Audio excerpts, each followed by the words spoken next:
Recently, while I was looking at Facebook Marketplace, I found one of my bucket list cars. Well, nearly a bucket list car. It's close enough. It's the same platform, different brand. So it's like a, an off-brand favorite cereal. So I showed my wife, and this was her response. And then she gave me a bargain. She said, okay, you can get the other project car, but we get a puppy. You're not tricking me into that. What kind of idiot falls for that? Right, Evie? Uh-huh. So, either way, now I've got that project car, and that's what we're going to take a look at today.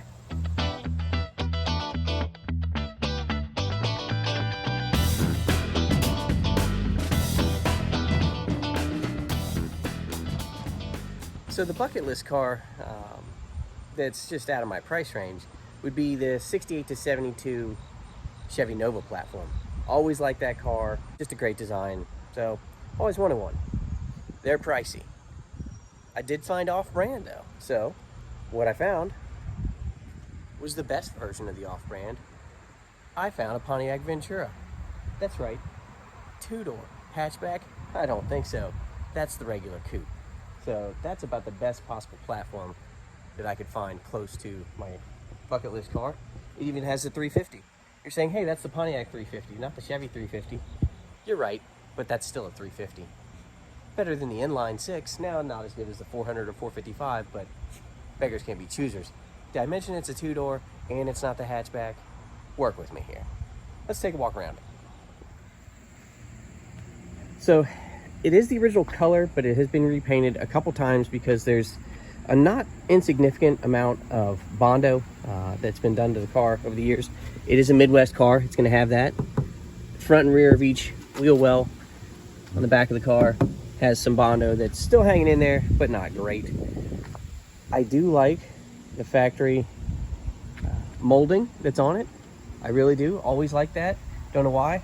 And if you notice here, pretty good job of lining it up with that bumper end. I think that's where it's supposed to line up, either that or the marker light. But on the other side, I believe somebody was having an off day at the factory because I don't know if there was some sort of standard to metric conversion that was missed, but that's not the same length. So we're gonna have to do something about that.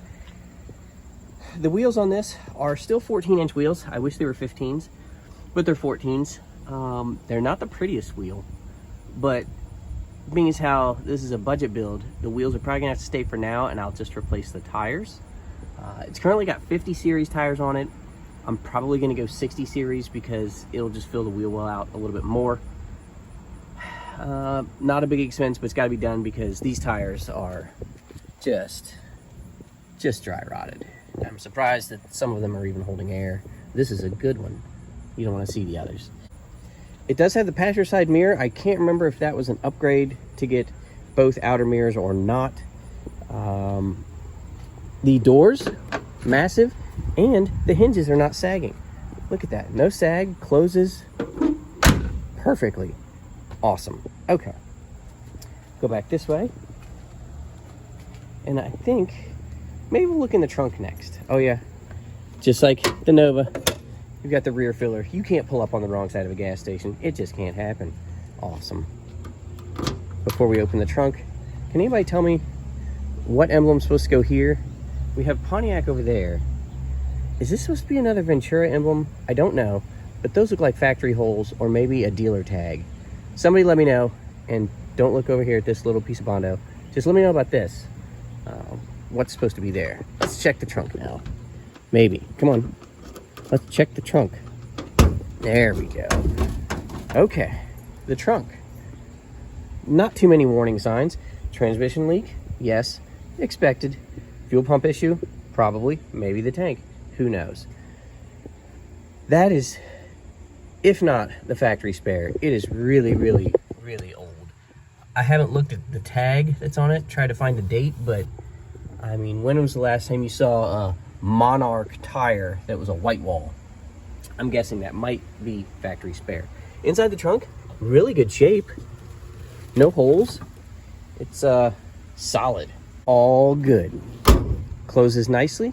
Not a lot of rot around the windshield. Not a lot of, actually not any rot that at least been covered up by Bondo, maybe, around the window, but it's good. Chrome trim's there, we'll take it.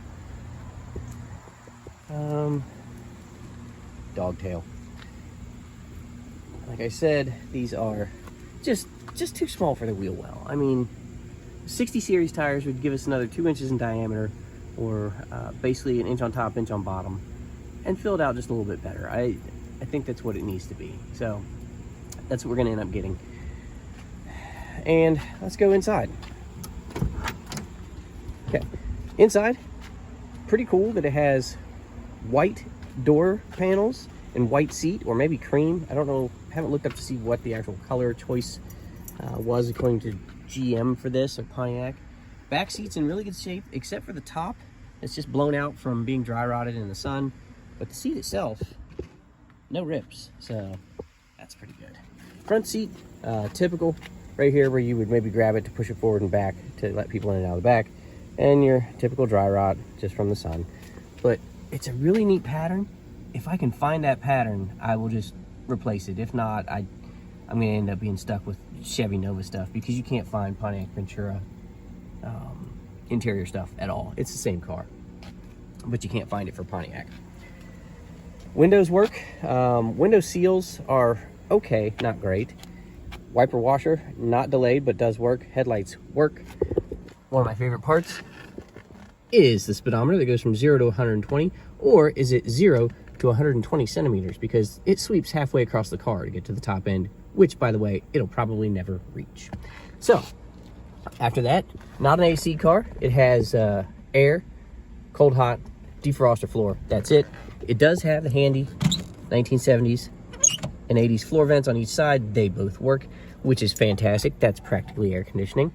That's a 2-pedal car, so it's a turbo 350. No overdrive then. I believe the gear ratios for this would be either 273 or 308. Not sure which one I have, but it is an open differential. I already jacked up the back end, turned one tire, and the other one turned the other way. So it's an open differential, and that's okay. All right. Again, door closes pretty good. Okay, let's go into the hood and take a look. Go down here to the secret hood popper and see if we can lift this with one hand. Look at that. Now, that looks like a 400 or a 455. It's not. Pontiac built basically all of them on the same platform. So it is, I guess you could call it a big bore small stroke 350.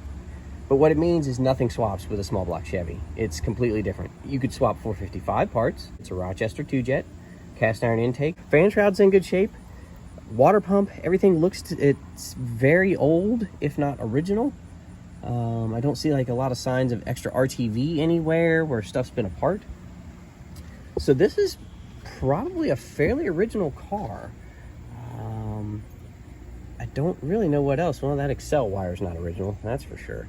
But that's more power. Everybody knows that. Yellow's horsepower.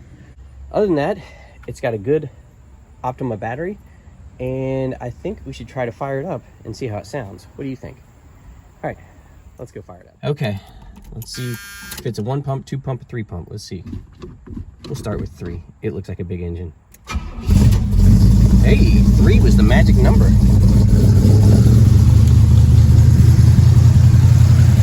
So it does sound pretty good. Idle's a little rough when it's cold, but not terrible. Okay, I had to take a little break. It started to rain on me. It does have a habit of needle and key getting stuck on initial fire up, but use your flat bladed hammer. Go ahead and hit the needle and seat. It'll even out. After that, it doesn't flood anymore. And it sounds awfully rowdy because that is dual exhaust, and they come straight back and they go over the axle and out there, and the only thing stopping that exhaust is a couple of glass packs. So this thing is definitely rowdy sounding, even though it's probably extremely slow, but it does sound pretty darn good with those glass packs. So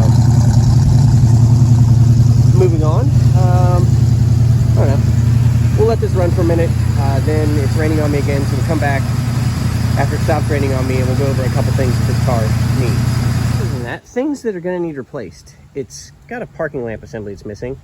The front bumper's got a couple rust holes. The molding, obviously we'll just get new molding both sides since it's different lengths and one's falling apart. Tires, brakes will have to get looked at. I think the front springs are sagging pretty good, so probably front springs, but yeah, I'll have a better idea when I get underneath it. Other than that, it's really in pretty decent shape. It's almost streetable as is, except for just the garbage tires and questionable brakes. So that's it. That is the new project car. Still looking for a name for it. Since it's got some Bondo around the wheel wells, I was thinking about the Pontiac Bondura instead of Ventura. Let me know what you think about that. If you got any other ideas for names, go ahead and put them down in the comments and we'll try to figure one out for it. It's nearly a muscle car. It's the end of the muscle car era. It's it's 2 doors. It's not the hatchback. It's a decent color, and it's something we can definitely work with. So next time we work with it, you'll definitely see it, and we'll see you then. So see you next time.